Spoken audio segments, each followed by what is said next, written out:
Good morning, everyone. Good morning. It's been a long time since I've seen you. Okay, so what we're going to do to kick this off is we are going to engage our panelists in a conversation.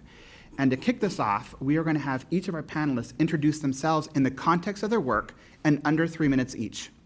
And we asked them to do that on the 1, 2, or maybe 3 things that were most interesting to them about their work and their challenges. So with that said, I'm going to start to my far left and to your right with Winnie Wixler. Thanks so much, Dr. There we go.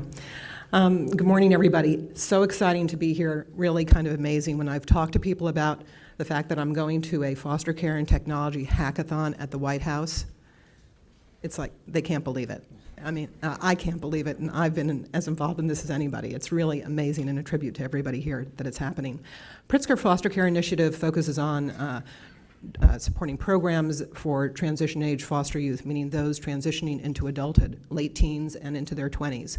We primarily focus on providing funds for college access, college success, employment, with the hope that these youth will be able to achieve the same kind of financial independence that any of us would want for our own children. Understanding that in addition to supporting those kinds of programs, we also need to be looking at their mental health and emotional support needs. So everything we do is under that rubric of emotional support through this transition. We do this through collaboration, appreciating the fact that we alone can't do it. We are actively engaged in collective action, working with public-private partnerships, forming them with federal, state, and local county leaders, working with other foundations who share our concern and interest in helping these youth, encouraging our own grantees through convenings and other ways of encouraging them to be working together. And last, through incubating new ideas, funding ideas that others may not feel are stable enough, but that we invest in with the hope that others will then follow suit. However, how can you really help this age group if they don't have their basic tools? We know that having a laptop computer is pretty fundamental to going through school, high school, college, and learning the skills and getting jobs. And yet, research released today by Foster Care Counts and iFoster, 2 nonprofits, show that only 20%, even less, of foster youth have regular access to a computer, compared to 90% of the country on average. So we're not just talking about a digital divide, though, as far as hardware. In some ways, that's the tail wagging the dog. As Commissioner Lopez said, it's really more about software. You look at all the billions of dollars that are invested in healthcare, in education, hundreds of billions of dollars, all the apps that are out there that you referenced, and indeed, then you look at child welfare. I mean, and it's not just because there are so few people here in the child welfare system or whatever, but it's that people just don't really understand what it is. And so what we've been doing is educating those in the commercial sector and other parts of our community to understand what are the needs of foster youth, because when they find out what the needs are, they want to help. And there are so many ways that they can help. Commissioner Lopez, you named quite a few of them. I'll just say e-learning and gaming for independent living skills, applying everything we know about search for able to access services anywhere in this country. There should be a database that's easily accessible. Last, creating platforms for e-mentoring, e-coaching, and telemental health services, which most of these kids could really benefit from and yet have virtually no access to. We know, as you said, that creating a lasting relationship with a caring adult is really what makes the difference. Ultimately, combining all these services into a single destination for these kids. So today, we're so excited about not just being able to announce that we're redoubling our own efforts to fund this area, but also to encourage others to do so, and knowing that through collaboration and working together, we're going to be able to do more for these kids who deserve it most. Thank you, Winnie. We're going to now turn to Sixto Council. Okay. Hi, my name is Sixto. Good morning, everyone. I hope everyone's still awake. Yes, no? Okay, there we go. So a little bit about Think of Us. So when I think about the work that we're doing, I think of 3 specific things, which is, 1, we build stuff, and we try our best to build things and engage young people throughout the entire process, not as an engagement strategy, but really as part of how we do things, right? So how is it that we move beyond youth engagement and really integrate young people into the formula of what we do? The second thing is really focusing on how is it that we, as a nonprofit, also provide support support to other companies and other nonprofits who are building stuff in this space, because there's enough room for a lot of us to do a lot of work. And then the third thing is the advocacy piece, things like this. And so between all of those things, one of the exciting things we're getting really excited about, so I could talk about all the other stuff, but I really want to talk about one of the things that we're building called Unify. And I have to say, I appreciate the mentorship from Scott, from Vida, from Kushal, from so many people in this room who have, done so much to put today together. And I hate naming names because then you start forgetting people. And then you get those emails like, man, I wish, but. You already forgot people. I know. I was like 1, 2, 3. But you know who you are. That's right. But I want to. So one of the pilots we're doing, hopefully starting September 1st, is in Santa Clara. And so one of the things we've designed is how is it that we really engage young people in goal setting and really providing the vision for their life, right? And how do you do that when a young person is engaged in a system? And so what we've done is said to ourselves, let's build something where young people can actually access something on their phone and start to set their goals. And so here you'll see our first, and this is our MVP, like our prototype. Long story short, the first rough draft of that version that you hand into your professor of that essay that you were supposed to do 3 weeks ago. So don't judge me. So allowing young people to to be able to create goals, and if you can hit the next slide. And what we've done is really said to ourselves, okay, like what's the evidence-based framework for goal setting? And we looked at Anthony Grant's work and we realized that there's an opportunity to change that into feature sets. And now we have to test if that actually works, right? So that's a bit of a pilot and evaluation and all of that work. And so one of the unique things we've learned is that young people have youth-identified supportive adults in their life, adults who are part of their life, who the system is not engaging. And what we've been able to do through this application is figure out how is it that we help young people start to identify those supportive adults, bring them to the table that when they create one goal, there's a unique team of adults that the young person has identified both from the system and in their personal networks to work together on that specific goal. And so we believe that that type of effort, that type of permanency, so most of us think of permanency in the context of family. I think of permanency of family and embedded in a network of supportive adults. All of us here can point to a couple people who were instrumental. And so starting to do that work so that young people can identify not only goals, not only action steps, not only have a social media wall where they can share content with their supportive adults, but really engage the adults that they have in their lives already and how they navigate the system. Wonderful. I'm going to go to Kathleen next. Hi, I'm Kathleen Feely, and, sorry. No, it's green. Thanks. Hi, I'm Kathleen Feely, and I am from Case Commons, and we built Casebook. We are a small, nonprofit tech startup, and we are spun off from the Annie E. Casey Foundation. In 2010, we began a successful partnership with the Indiana Department of Child Services to replace their SACWA system, the kind of system that people have referred to, which was old, with a new system called Casebook. And we were really honored to have that, that partnership. Casebook came about because we had worked with many people in this room and other people all over the country to try to get the data that Raphael talked about. It wasn't always available to people, and it took a lot of work to extract the data from the old systems. And we found out why, and I'm going to tell you a little bit why. We wanted that data because we wanted to base policy and best practice on data, not on the most recent tragedy that happened in a state, which often happened. And so we knew firsthand that we had to do something, and we said yes. And so in the mid-2000s, I sat down with a caseworker who was using her SACWA system and found out that in order to enter an entire case, she had to use 400 screens. And this is old technology. It was new at a time, but it was getting outdated. And then once she put the data in, she couldn't really find what she needed. She couldn't remember which screen it was on. And so it really wasn't very useful to her. And at this time, almost everybody else in the country was doing what people have talked about. They were using the internet for almost everything, and some people were using it all the time and on mobile. And caseworkers did not have that. They entered everything into notebooks. They came back to the office, and they spent the time that Raphael talked about putting data into the outdated system and not being able to spend as much time with children and families as they wanted to do all the things that we've talked about, to achieve all the outcomes that we've talked about already this morning. So it was really clear that if we wanted good data, we had to provide good technology, great technology, to caseworkers. And so we said, yes, we're going to do this. We're going to figure out how to do it.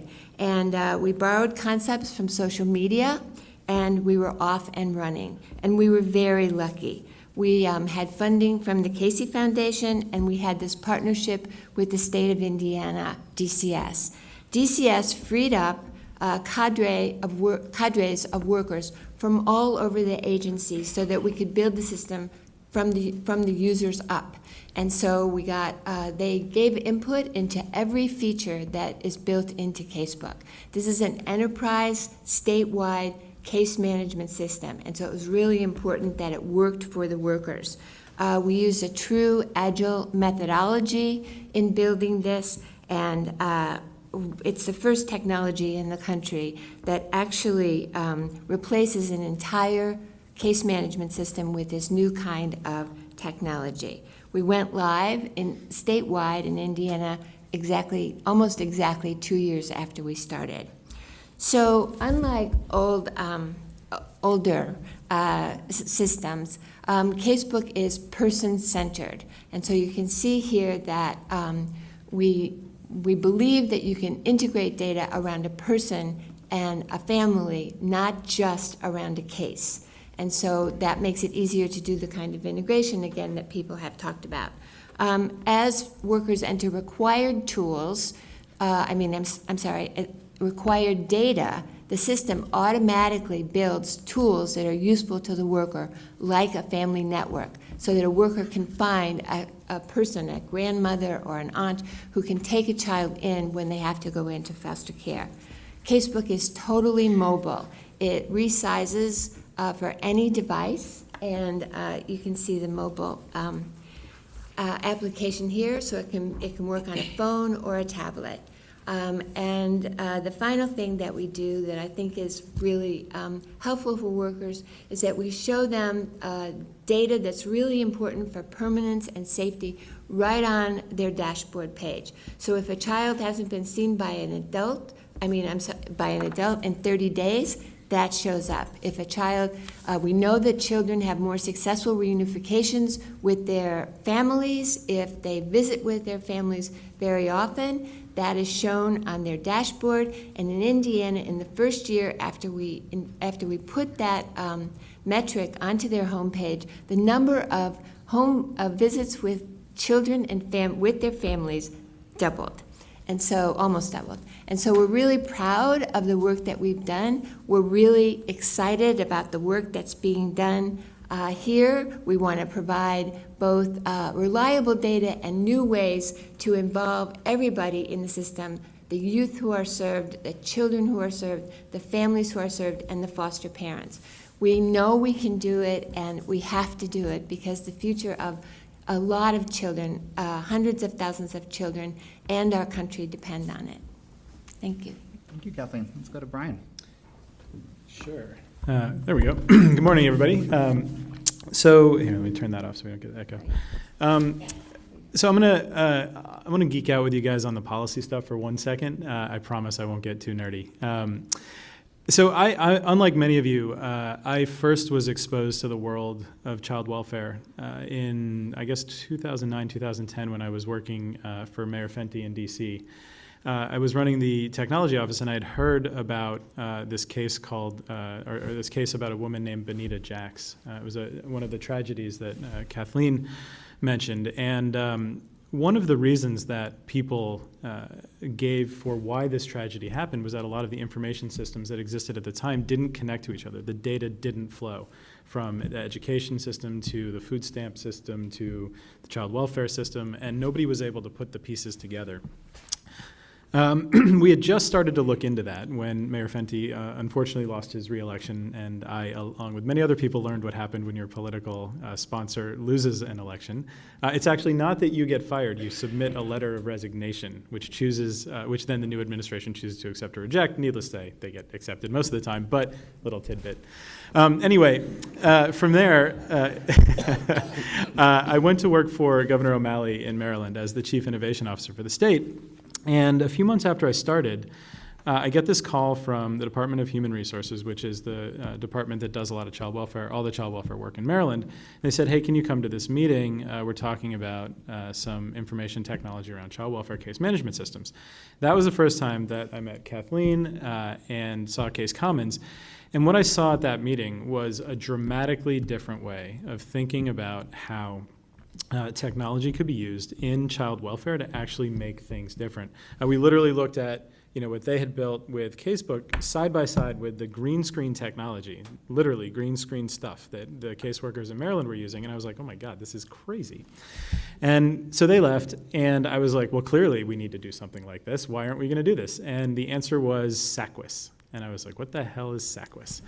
And then I learned what SACWIS was, and I read a reg, and I was like blown away by how crazy it was, because as Raphael mentioned, SACWIS was written 23 years ago, 1993. And it was written in the best of intentions, right? Every single person, they said, we want systems to be able to be modular and move from state to state so that we don't have to spend money on building new systems. But the way it was designed was basically a series of, I think, 75 features and functionality requirements that had to go into these systems, which at the time was fine. This was in 1993. And actually, I was giving a talk to a bunch of undergraduates at Northeastern about a year ago, and I was telling this story. I was using this story as an example of sort of regulations and how things needed to be updated. And I said, now think about, 1993. Think about how much technology has changed since 1993. And they all looked at me with, these blank stares. And it suddenly occurred to me that not a single person in that room was born in 1993. And I felt really old. But other than that, the point is these regs hadn't been updated. I mean, literally were written in a time when people were still using floppy disks in huge desktops. Didn't anticipate the internet, didn't anticipate tablets, mobile devices, I mean, you name it, right? So when I got to HHS, I was like, you know what? I'm at HHS. I work in the Secretary's office. I could maybe do something about this. So I called around, and I found the guy who had been spending a lot of his career trying to actually solve this problem. And you mind if I call somebody out here? Sure, I want to do a shout out to the team afterwards, but go ahead and start. I want to call out Terry Watt, and I'm going to embarrass you for a second, because Terry, so I call up Terry, and you got to understand how these things typically work. People who have been working on these things for ages within departments in government organizations will occasionally get these calls from the Secretary's office, which are like, hey, we're going to go do something. And then they either, fall off the agenda, or people lose interest or whatever. And so I'm sure that when I made this first phone call to Terry, I was like, who the hell is this guy? Some kid shows up, whatever. I know what I'm doing. This stuff is happening forever. Anyway, needless to say, long story short, Terry and I sort of schemed and plotted for a while, along with his team. And these guys wrote some beautiful, beautiful new regulations. I don't know if the word beautiful has ever been used in conjunction with regulations before, but I really look, I'm a programmer by training, and I can call code elegant. These are elegant regs. And they're elegant because what they do is they take it away from feature and functionality requirements, which make no sense in a sort of future world that we can't predict, and say, the thing we care about is the data. We care about the information, we care about how it flows, and we care about being able to action that data. And that's exactly what these regs do. So my last action as CTO at HHS, literally 4:30 on Friday, April 24th, 2015, was a phone call with Terry and a few other people from ACF and the White House in this little known office called OIRA, which is the most powerful office in the White House for those of you who want to go look this up, and to convince them that this was a reg that needed to go through. And this was just the draft. This was what we put out for comment. It was released, it went out for comment, and today the final version of this reg is being released, and this is what has the potential to change this world. So Terry, thank you. Amazing work. Thank you to Brian and everybody else too. And now we're going to go to Scooter. Good morning. Good morning.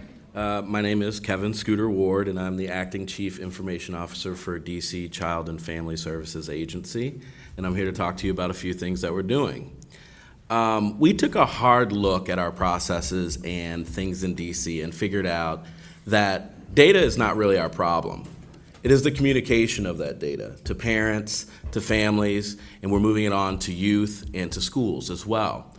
And what we sought to do was to take all of the information, or as much of the information that a foster parent needs or an adoptive parent needs, and provide it in their hand. And also take that same information and provide it in a caseworker's hand as well.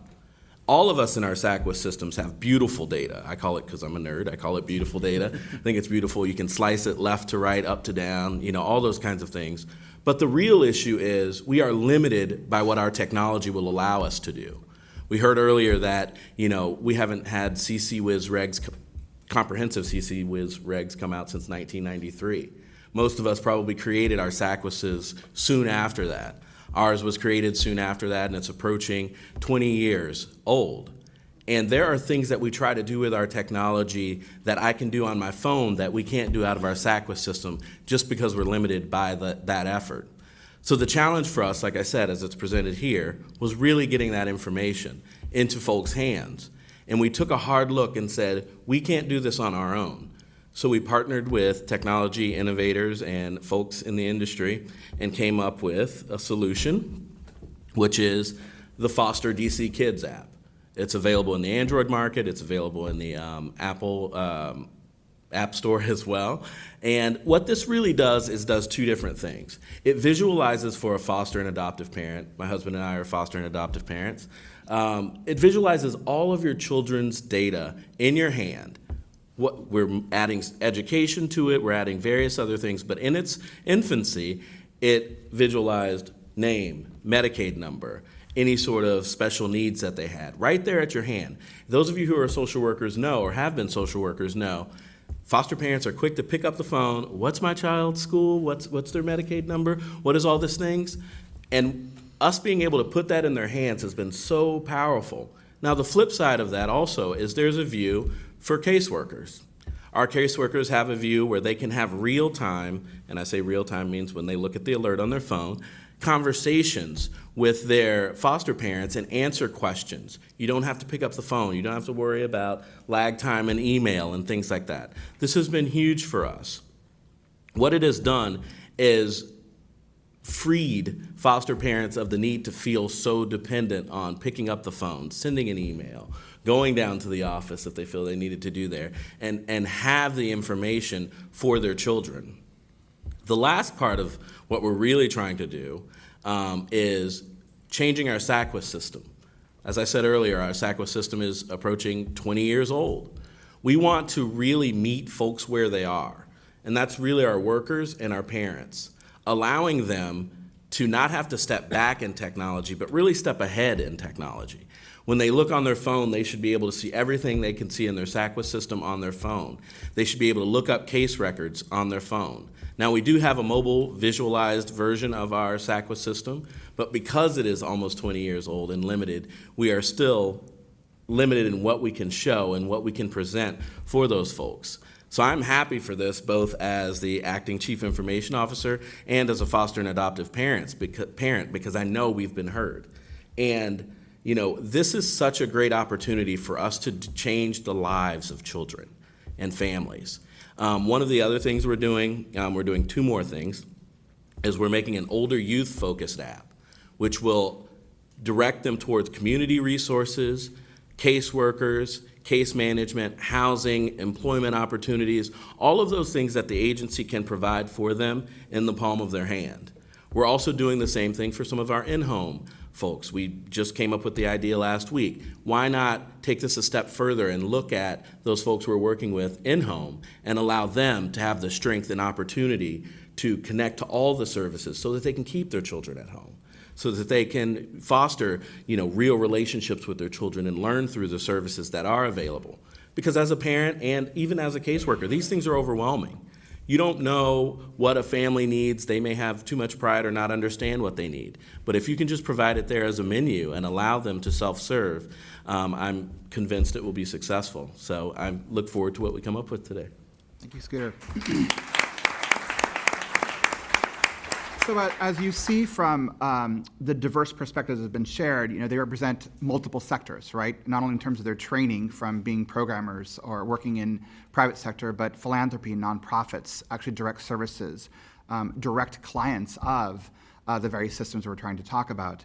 And what the common strand that exists with all of our panelists really is about being both entrepreneurial within the institutions in which they've worked, as well as entrepreneurial, and working around or with or crushing a system to actually really rethink it, sometimes having to completely do something outside of a system, but understanding that relationship of inside and outside and the importance of doing that work together.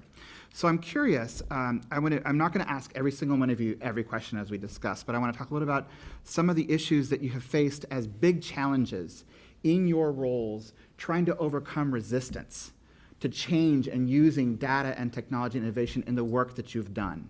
And so I'm going to start off with Scooter, since you just finished your piece, because I know that we've talked about that in the context of shifting Washington, D.C. from a city that was under a pretty significant consent decree to a city who is now trying to innovate dramatically using data, information, and technology in a very different way. So what are the kind of challenges that you face in trying to move that system, and how have you overcome those challenges? One of the things is really trying to push us beyond simply what we need to report. Because what we need to report to the feds or to the city or to other folks is not necessarily what our children and families need. It is strictly data that lags the effort, right? So if we allow ourselves to talk about what are the services that are needed in our community, what are the services that our children and families need, we then can fold into that the things we need to report. You hear it all the time. If you're doing what's right, everything else sort of falls down behind that. And I really believe that what we've tried to do in DC is really push ahead in answering those questions that are really beyond what we need to report, beyond what the feds need, beyond what the states need, and give folks right there in front of them services that will then feed into all of that other data. Now, it has been difficult because we're used to our systems. We're used to our cumbersome systems that do just enough or not enough. And there have been a lot of folks who are, well, how are you going to do that? I don't know, but we'll do it. It is about having the, fortitude to think. For me, quite honestly, without making this horribly personal, I simply think about how would this have helped my children if they were still in care. That is the absolute first thing I think about. What is this data, or how is this program or technology initiative going to help my children? And I've taken a view of the agency and really tried to push down those things that aren't really pushing forward the mission of the agency and fold it all into a system that makes it easier for our caseworkers, our social workers, those folks in the field to do their job. If they do their job correctly and are able to help children and families, everything else falls in order. And Scooter, before I invite Kathleen to jump on this exact same question, another common theme amongst all five of you is really around the idea that while none of you pitch or believe that everything you've done or worked on is perfect, nothing ever is, you're willing to try. You're willing to actually try and fail again, because that's the kind of innovation and risk-taking that needs to happen in this space. So I'm curious, Kathleen, from your perspective, how have you handled the resistance that you've encountered in sort of navigating multiple fields and sectors? And how have you overcome those challenges? Thank you. Thanks, Raphael. I think that the biggest barrier that we faced, and this is no fault of anybody, as you said, is the procurement.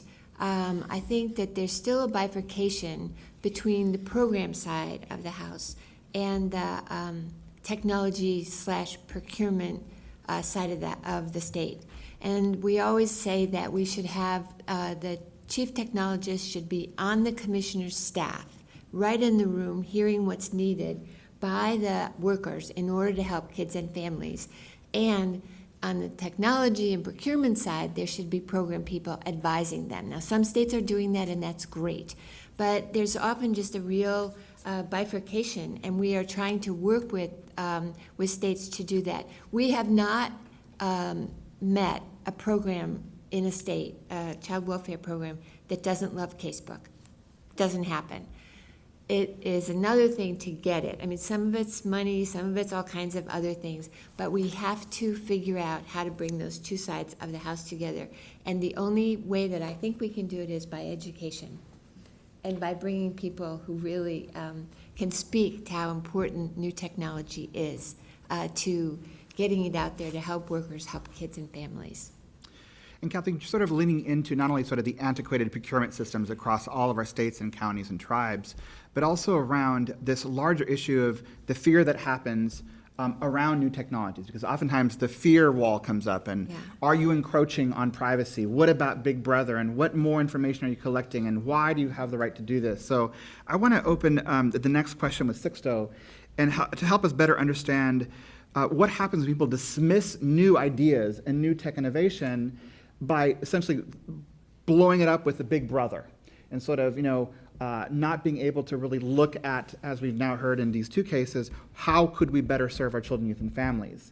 And how do you sort of handle those criticisms of, well, having it in your hands so quickly might just be another way to sort of lean into our lives and our privacy? How do you handle these kinds of issues, Sixto? And what have you encountered in launching Think of Us? So if I'm going to be completely honest, we're still trying to figure it out.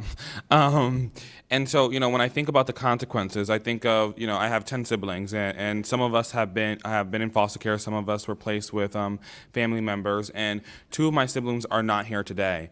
And that is the consequences directly from services not being able to fully do their job. Right? It's a result of a broken system. So there are 2 people who, it goes beyond 2 people. There are probably millions of people who are not here today because we failed to intervene where we could have in an effective way.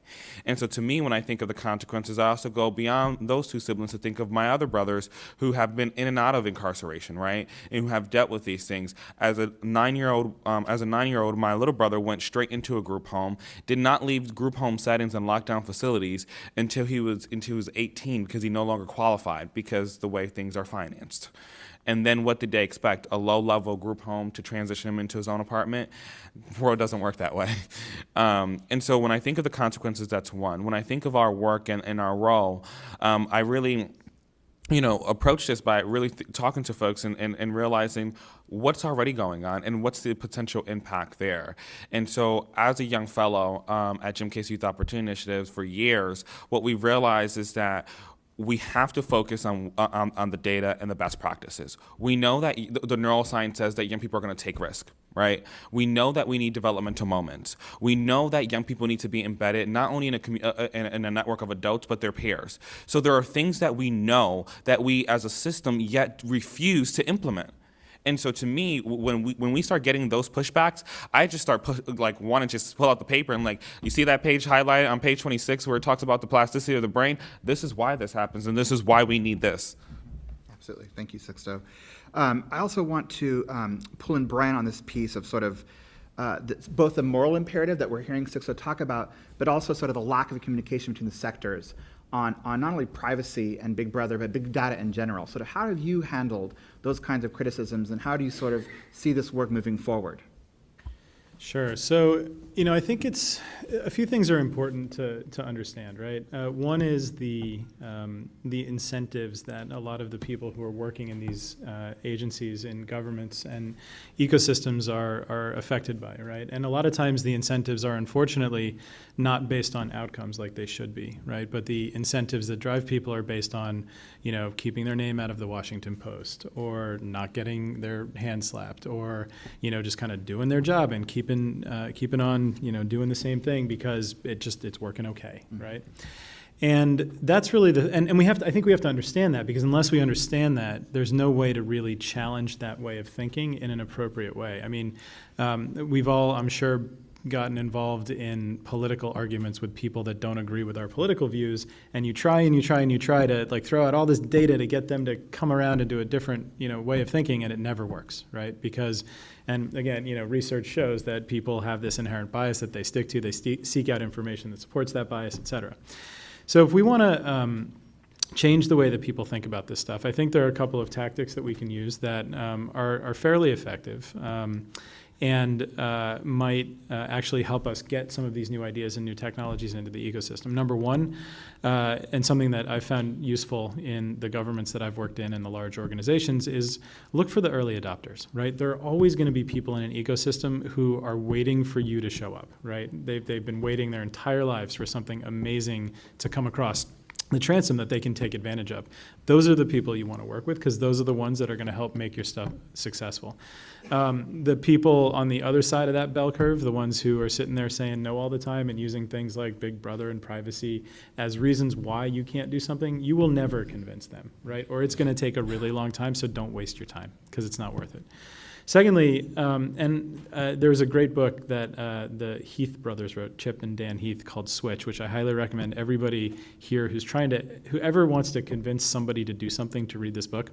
They have this idea of, they call it the rider and the elephant. What they mean is, when you're as a human being, when you're doing something, you have two sort of opposing forces, right? One is the emotional force, and this is what they call the elephant, right? The big beast that kind of like just stomps its way through things without regard to where pathways are and things like that.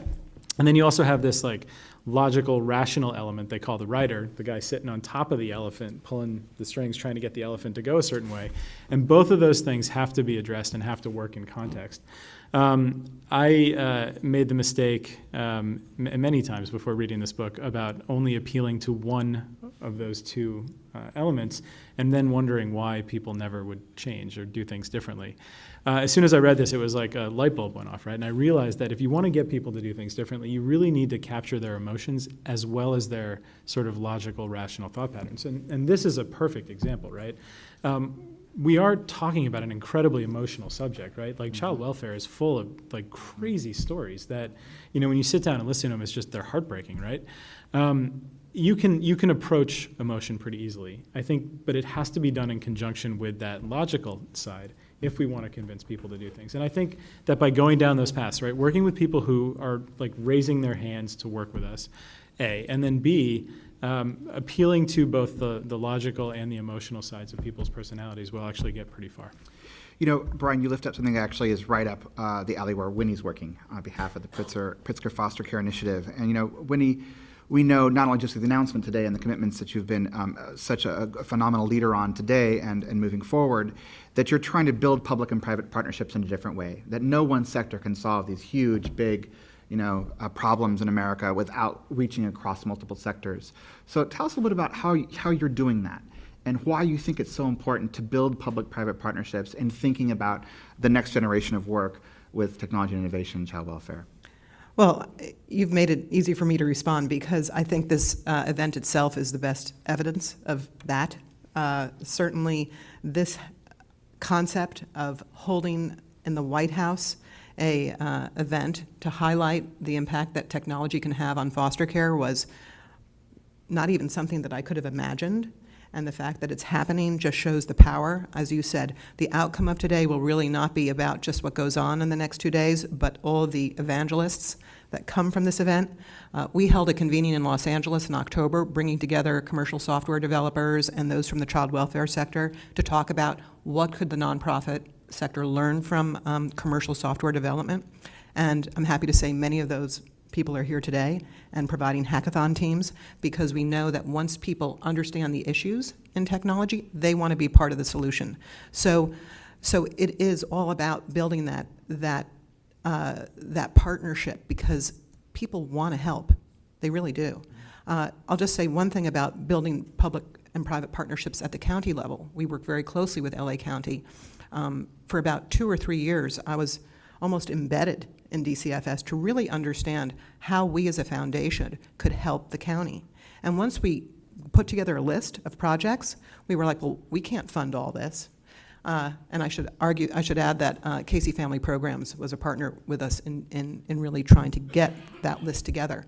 So I was like, let's bring it back to our foundation partners, because I feel that once they know what the need is, they're going to want to help too.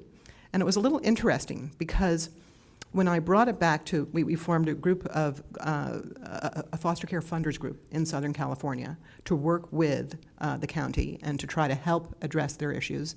And in fact, now there is an office of philanthropy within the new Office of Child Protection to just build public-private partnerships in LA County. That was an outgrowth of that work.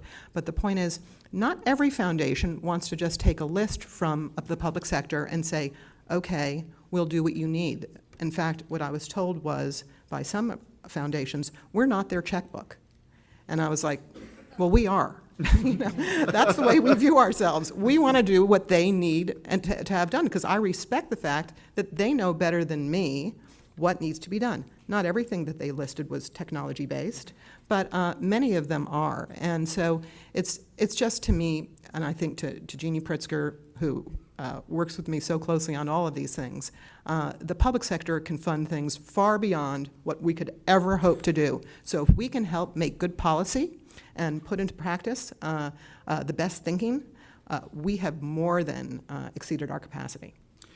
You know, Winnie, you lift up another really important point, which is around the ability to accelerate change or accelerate movement. So sometimes philanthropy or the private sector can invest in a different way, more freely than a government can, which is why you have those partnerships, whether it's LA County, the nation's largest child welfare system in the country, or others across the country. But I think you also lift up an issue that I know is something of a struggle, not only for us in this panel, but everyone who's here or watching, which is that we have witnessed the dramatic transformation of the use of technology and innovation in every other field and in every other space but for foster care, right? We know that, the kinds of work you're doing. So I'm curious from all of you, very quickly, what is it that you think is the reason we've been left behind? And then the flip side of that, in a couple of words, imagine yourself a few years from now, what do you think will happen as a result of the change and the shift of moving towards a more digital world in terms of responding to children, youth, and families? And we'll start with you, and then we'll come this way to Sixto. I like to think we're at, as they say, an inflection point, and that today and tomorrow is at the heart of that. I think that as people understand what the issues are, as I've said earlier, they want to get involved. As Brian pointed out, the issues are very meaningful. Nothing really could be more meaningful than investing and trying to help solve one of our biggest problems in our community today, which is helping these kids who, for no fault of their own, are growing up without their parents. So what could be a better use of our time? I will also add that when we brought together some commercial software developers in October to meet with child welfare, they were like, you know, our staff want to do this work.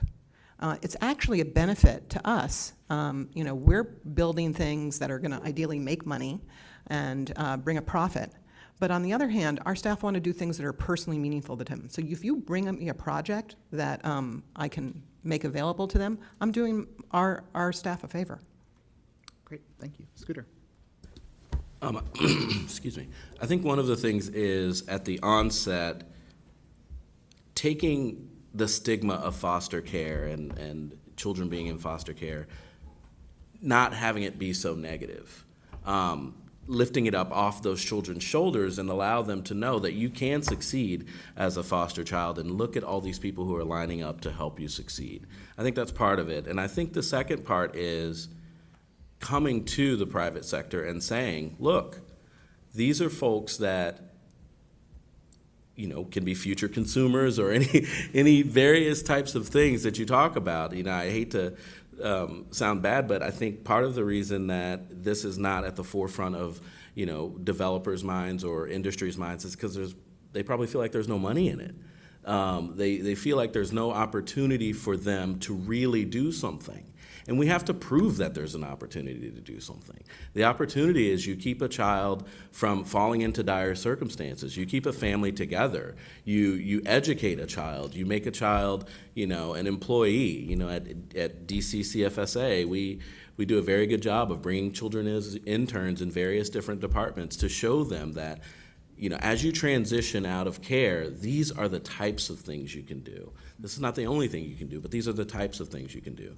And I think by us as adults in the room taking the stigma off of foster care, that while it is, not the most positive thing, allowing children to feel positive still.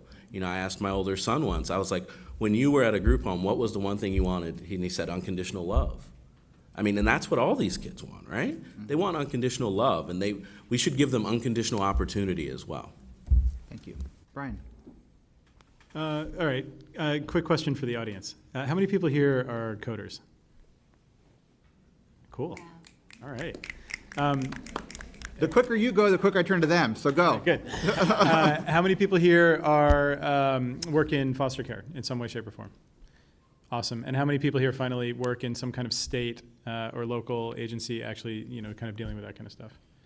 States. Okay. What's awesome about what I just saw is that we have exactly the right groups of people we need to do this the right way. So technology, I think one of the things that is pretty clear over the years is that technology by itself is not going to solve any problems, right? You could create the best thing in the world, throw it out there, and exactly nobody will use it, or maybe like a few people, and that's about it.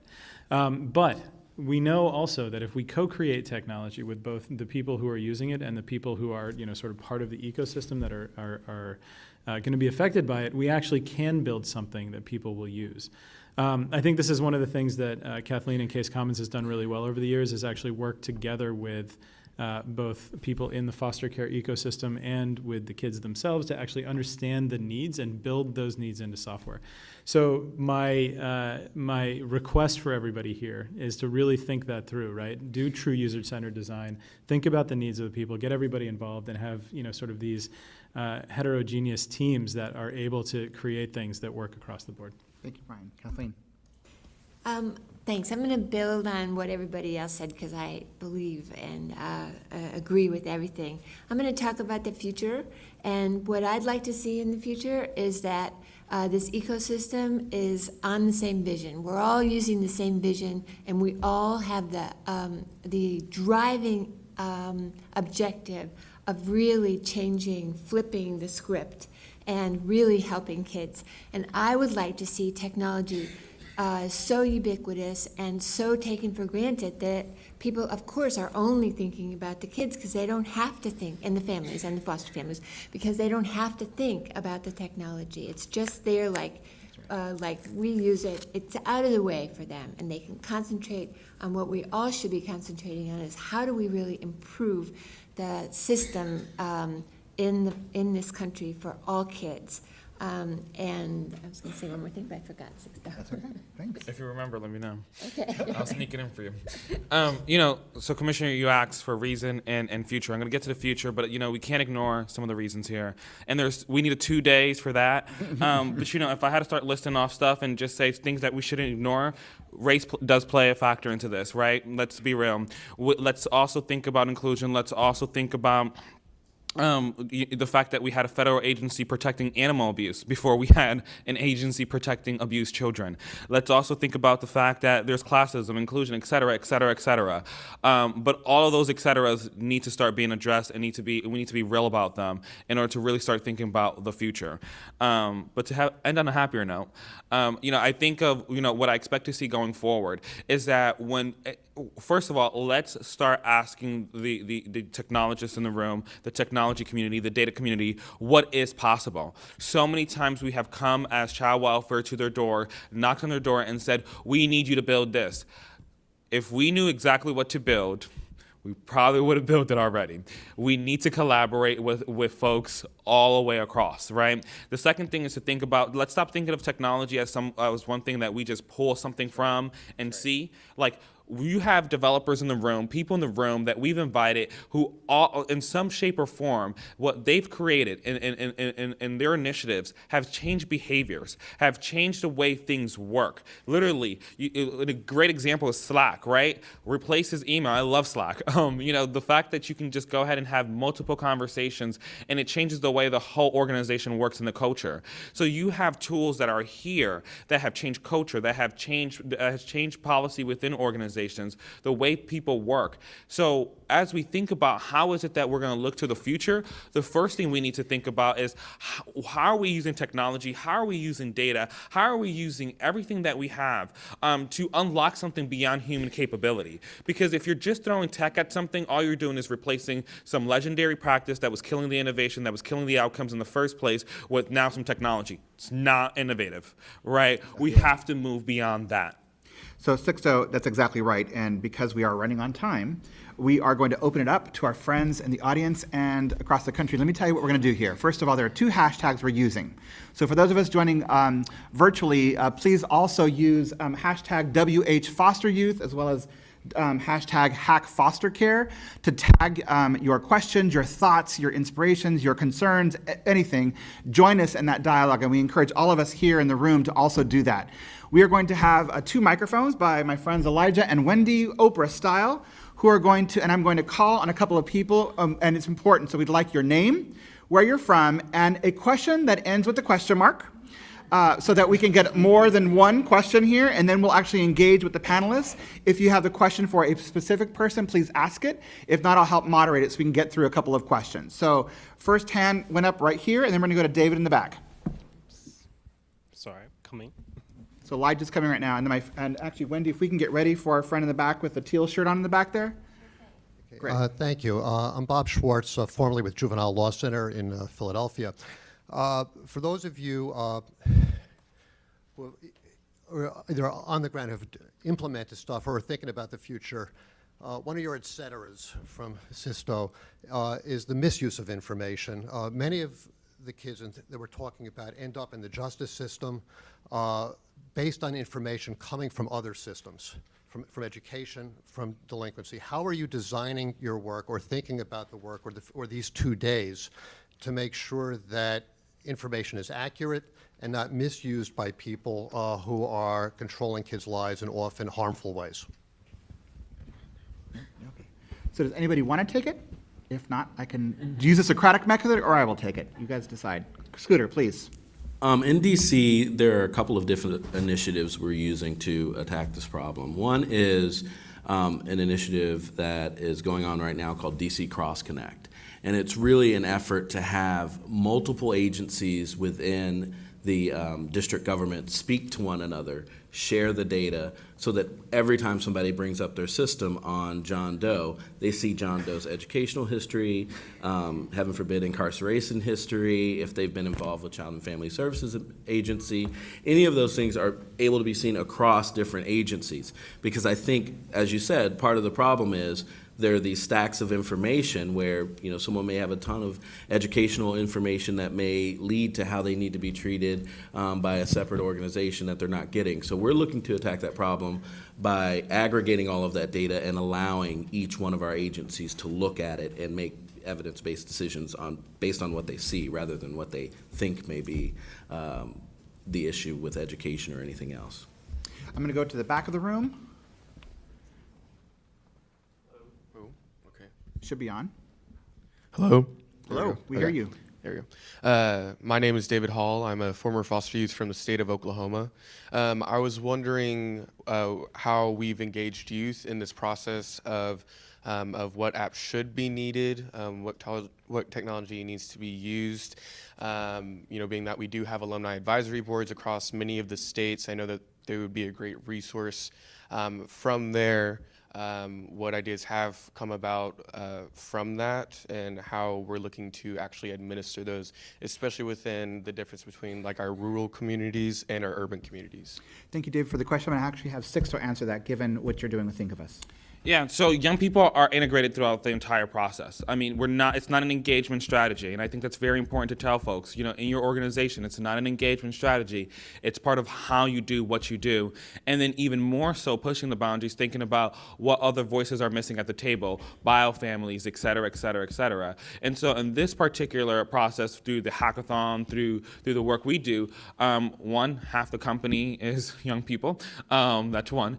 Two, though, we have engaged young people throughout the entire process and put them in meaningful roles. It's not enough to say, oh, we're going to have a young person show up and tell a story. That's not what we're here about. How do we really engage young people who have experience but have also built so many other expertise? Sometimes we engage young people in just the event, just the moment where they can be highlighted, and then we forget that there's work between this event and this event, right? And there are skill sets that need to be developed and learned through there. And so we have had young people throughout the entire process, and on each hackathon team, there will be young people and other voices that will be attached to them. Other questions? I'm going to go here to the front part, and let me queue up another person from this side. Anyone else on this side ready to ask a question? So we'll start here in the front. Will Wendy come over here, please? Thank you. Thank you. Name's Ruby Gillen. I have two hats. I'm a child abuse investigator for LA County. I've been assigned over 6,000 children. I deal with homicides, child fatalities, sexual traffic victims, and whatnot. Mother hat, I'm a hacker. I'm a hacktivist. I go to hackathons all the time. Questions to you regarding technology and finding a small little niche and not being sustainable. What I have observed with working with multiple departments, 32 departments in LA County, where you could take this one little niche and it will apply to other niches, law enforcement, fire departments, ambulance, hospitals. You take this one niche and you apply the algorithms, mathematical computation scores, and the elements to have a broader appeal. That will, you can use that approach for their tech companies, because then it will be profitable, be sustainable at a larger market. And I think a lot of people don't see that. And if we approach that prospect, it will serve law enforcement, child welfare, and foster kids all in the same time. Thank you. And for who did you have follow-up? You pointed to somebody, but I didn't quite catch Because who it was. people were addressing Sure. certain No, of pieces course. of technology. Of course. And so I think that one of them is you're doing that right now. Yes. You are helping lift it up, your activism and your sense of what you do in your work. Folks that are here in the room, folks that are watching virtually, you are helping name that. And let's be clear, you've also lifted up the moral imperative, which is, Sixto named it, but many of us deal with this every day, the importance of understanding what is going on around race and class and culture and the things that supposedly divide us, but in fact can actually bring us together in a different way, because there's also an economic imperative. You're right. Which is the loss of not having extraordinary young people or families being able to thrive. And what happens is families are pathologized, as if they can't opt into systems, as if they can't understand that they can, with consent, say, yes, I want to do this. I don't want to take 3 buses in LA County and travel 5 hours to tell my story to 17 different departments. You know this well in LA County. And you see that. We should also know that there is big money here too. Let us name the fact that the federal government, the states and the counties spend billions of dollars across the country on these systems, and when reharnessed and reused differently, could have a different set of economic imperatives and economic incentives to bring in different people to the work. Real quick, Absolutely. also... Hold the mic up to your face so we can hear you. Sorry. Thank you. No worries. Also, I have over 12 hackathons I've been to, and I've seen time and time again hackers creating really beautiful, elegant code, and it dies time and time again because they have nowhere to park it, nowhere to use it. If we're able to understand and create a network where all these hackers are creating software for social good and use that skill set and plug all these pieces of code together to look at how we can create better systems for the whole. Thank you. Kathleen, you wanted to add a point here. I just wanted to add that I think that that's a really important point, and I think that the reason that what we're trying to do here is bring together the kind of enterprise service systems that serve all kids in the state, all kids in the child welfare system and juvenile justice and children's mental health, for example, together. We also have to bring in the applications that help people do their work, help workers connect to those other systems. There's APIs that can do that, and it doesn't have to be a closed system. That's what I meant by having a vision of the future. We can open up the systems, we have role-based security, we know how to keep things secure, and so I don't think that there's really a danger. We're not quite there yet, but I think that we can get there, and I think that it's really important to get there. We've met kids who have been in foster care who don't know where they lived when they were 10 years old. They should know where they lived, and we should help them do that with our systems. Thank you, Kathleen. We're going to take one last question, but I'm going to direct it to folks in the room who are coders and engineers and hackers. And I would love for one of you to lift up what's on your mind right now about what you're hearing and the kinds of intersections between sectors. So anyone who's a coder or a hacker, engineer, who's in this room that normally works in the private sector space. Yes, sir. Back. Anybody else that I missed? Okay. Yes, go right ahead. Hi, I'm proud to be here. I'm Ariel Jalali. I'm a startup founder from Venice, California. So, Thank you. those of us that build systems, one of the beautiful things that was mentioned was that the data is really more important than the tool set. And in addition to integration, post-hackathon, we build these systems. We have this sort of moral imperative to be custodians of the data that these systems start throwing off, right? And so just out of curiosity, show of hands, any data scientists in the room? So there are several for those of us joining virtually. Awesome. Fantastic. Awesome. So that's good news right there, because that helps with systems acceptance, because you're now, building this thing that is throwing off this data that you feed back in, and you've got this feedback loop.